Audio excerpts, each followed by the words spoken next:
The morning sky over Germany in March 1945 belonged to the future. Messerschmitt Me-262 jet fighters screamed through the air at speeds approaching 540 miles per hour, leaving conventional aircraft struggling in their wake. There's one. He come out of the bomb bay. What was that? What the hell was that? It went by like we were standing still. Blue leader to group. Get on the air. Going by at 2 o'clock. What the hell is it? These revolutionary jets represented the cutting edge of military aviation, powered by turbojet engines that propelled them faster than any propeller-driven plane could hope to match. For Allied pilots flying their traditional prop planes, encountering an Me-262 usually meant one thing: survival, not victory. Yet on March the 31st, 1945, First Lieutenant Charles Brantley of the 332nd Fighter Group accomplished something that defied every tactical manual and conventional wisdom of aerial combat. Flying his P-51 Mustang, a propeller-driven fighter, he shot down one of these supposedly untouchable jets. The achievement would have been remarkable for any pilot. That Brantley was a Tuskegee Airman, one of the pioneering black military aviators fighting against both Nazi Germany and American segregation, made his victory a powerful symbol of skill triumphing over prejudice and outdated technology, defeating revolutionary innovation. The 392nd Fighter Group, known to bomber crews as the Red Tails for their distinctively painted aircraft, had already established an extraordinary combat record by early 1945. Trained at Tuskegee Army Airfield in Alabama, these black aviators had overcome systematic discrimination to prove themselves among the finest fighter pilots in the European theater. While America's military remained segregated, with black servicemen relegated to support roles or segregated units, the Tuskegee Airmen were breaking barriers in the most dangerous skies of World War II. By the spring of 1945, the war in Europe was entering its final desperate phase. Nazi Germany, surrounded and crumbling, threw its remaining advanced weapons into the fight. The Me-262 represented Hitler's hope for a technological miracle that might reverse the tide of inevitable defeat. These jets could outrun, outclimb, and outpace any Allied fighter when flown properly. Their 4 30mm cannons delivered devastating firepower, and they had already claimed numerous Allied aircraft. Bomber crews dreaded them, and fighter pilots respected them. Charles Brantley understood the challenge he faced. The P-51 Mustang, while an excellent fighter aircraft, was fundamentally a product of propeller-driven technology. Its Rolls-Royce Merlin engine, powerful as it was, could only push the Mustang to about 440 miles per hour in level flight. Against a jet with a 100-mile-per-hour speed advantage, conventional tactics meant certain failure. A pilot couldn't simply chase down an Me-262 in a straightforward pursuit. The jet would disappear over the horizon before the Mustang could close the distance. Success against jets required anticipation, positioning, and an intimate understanding of both aircraft's capabilities and limitations. The Me-262, for all its revolutionary speed, carried vulnerabilities that a skilled pilot could exploit. Jet engines of the 1940s were temperamental, early-generation technology. They consumed fuel voraciously, limiting the Me-262's operational time. The engines took precious seconds to spool up from low power to full thrust, creating a dangerous lag in throttle response. Most critically, the jets were vulnerable during takeoff and landing, when their speed advantage evaporated and they became targets moving in predictable patterns. Allied intelligence had identified these weaknesses, and experienced fighter pilots learned to hunt jets during their most vulnerable moments. Luftwaffe jet bases became focal points for Allied fighter sweeps. Pilots would patrol the approaches to known jet airfields, waiting for Me-262s to commit to landing, when low altitude and reduced speed made them catchable prey. On that March morning, Brantley's squadron was conducting exactly this kind of mission, sweeping over German territory, searching for targets of opportunity.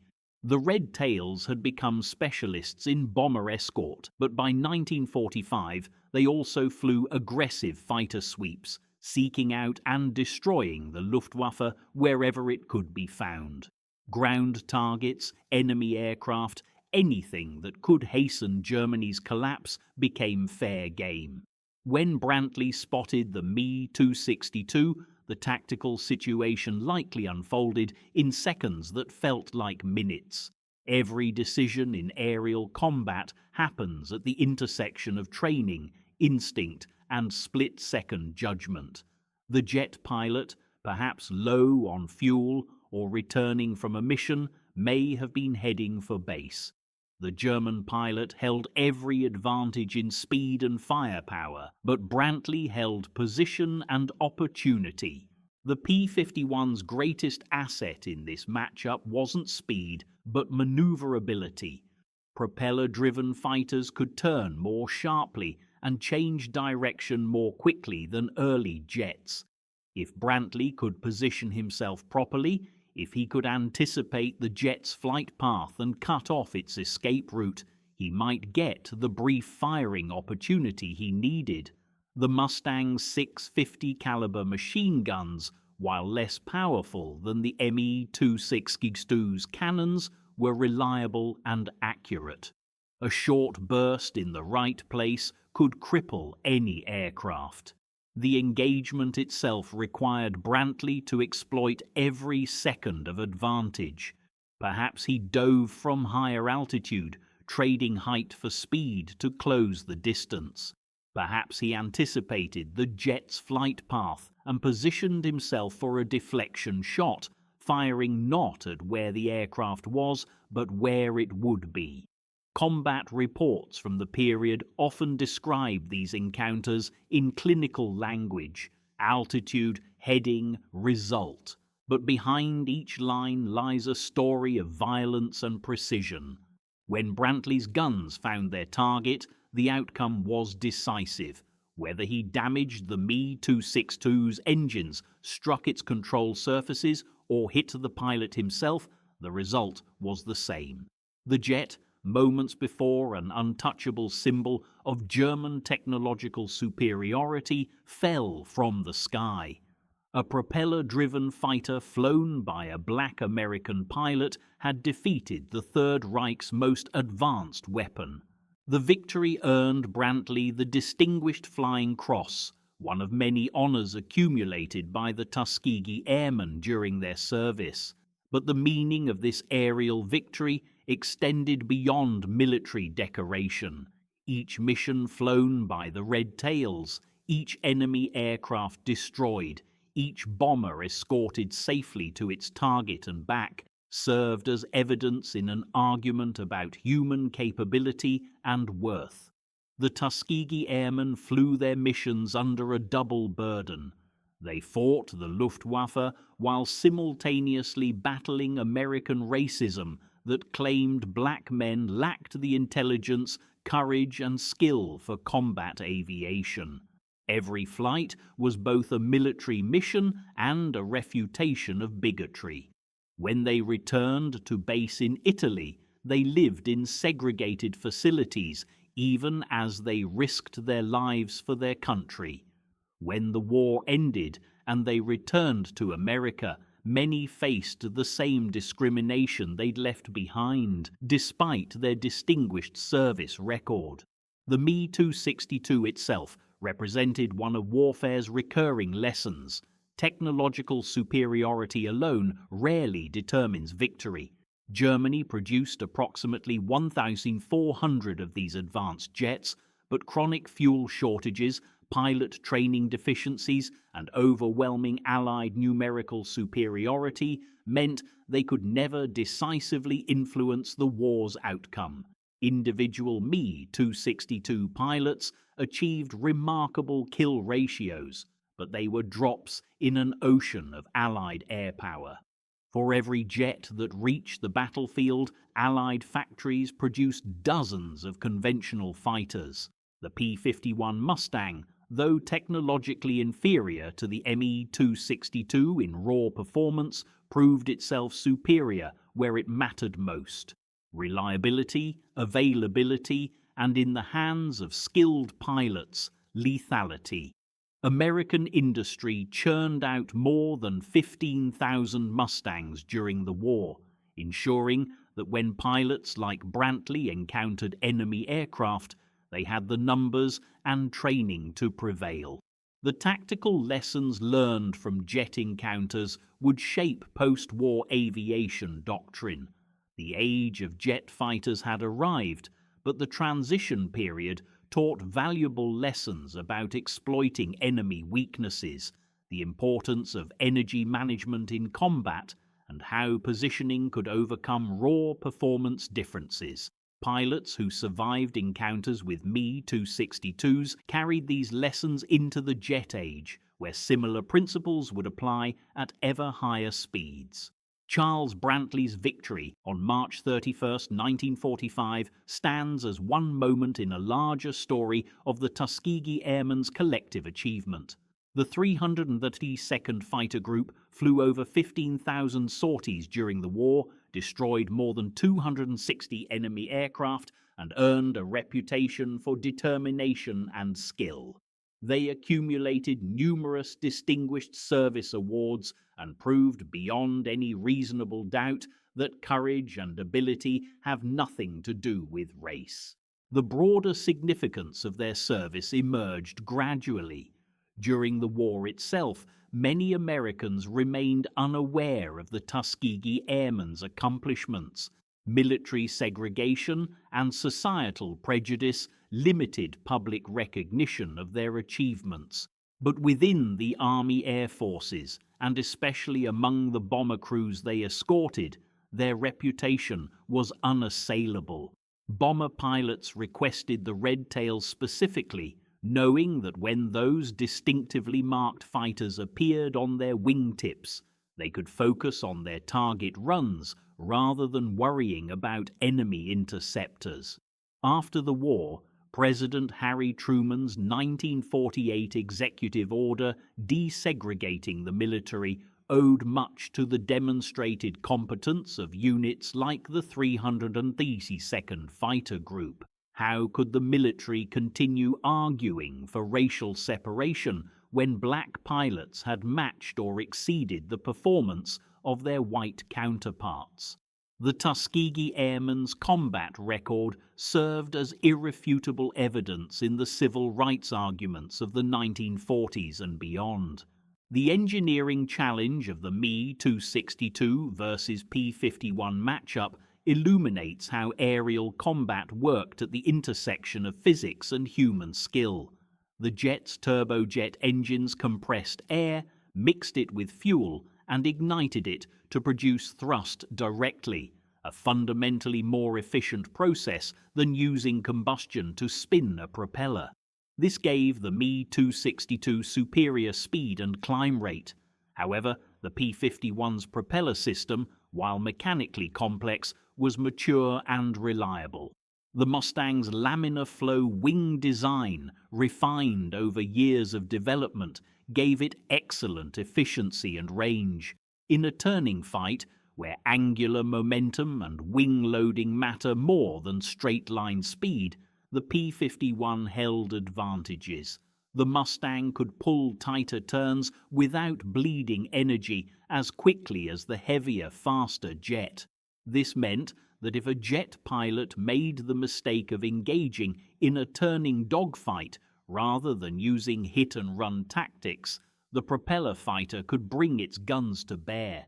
Brantley's achievement required mastering all these technical factors while operating under combat stress. Fighter pilots of that era had no computers assisting their calculations, no radar warning receivers alerting them to threats.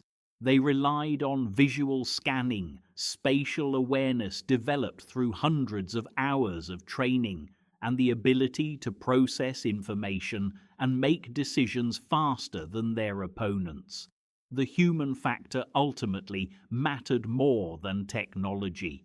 A mediocre pilot in an advanced aircraft would lose to an exceptional pilot in an inferior plane more often than not.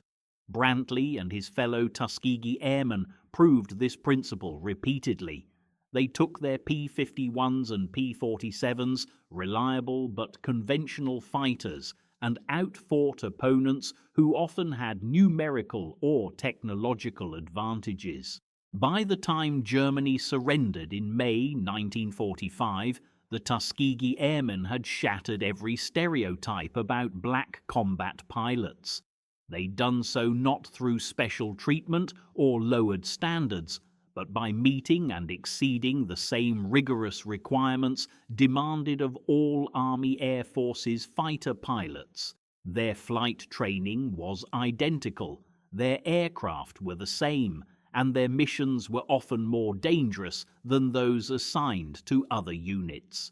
The story of Charles Brantley shooting down an Me-262 endures because it captures multiple truths in a single combat encounter. It demonstrates that skill and determination can overcome technological disparities. It shows how the Tuskegee Airmen proved their worth in the most unforgiving arena imaginable, air-to-air combat against a desperate, experienced enemy.